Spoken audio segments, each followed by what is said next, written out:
Pour transformer une formule quotient, on regarde où est la lettre correspondant à la grandeur à déterminer. On doit isoler cette lettre au numérateur. Pour cela, on déplace les lettres de l'autre côté du égal, en respectant cette règle. Multiplier d'un côté du égal devient diviser de l'autre côté. Diviser d'un côté devient multiplier de l'autre.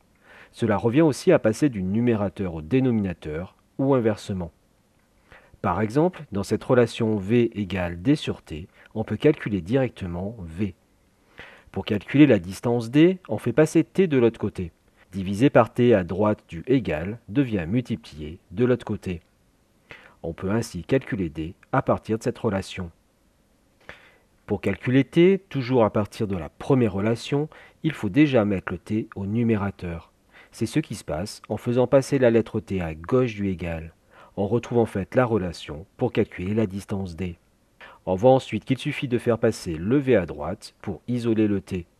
Multiplié par V à gauche devient divisé par V à droite. On peut vérifier la cohérence de nos trois relations avec un exemple de trois valeurs.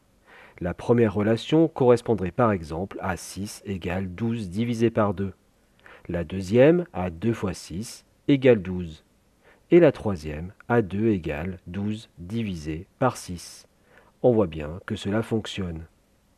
Pour t'entraîner, trouve les deux autres relations à partir de celle-ci. P égale E divisé par T.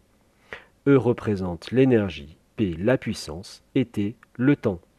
Mets en pause, puis relance pour la correction.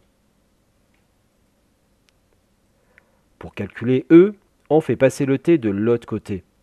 Diviser devient multiplier et on arrive à T fois P égale E, ce qui nous permet de calculer l'énergie. Pour calculer T, on commence par écrire cette relation T fois P égale E.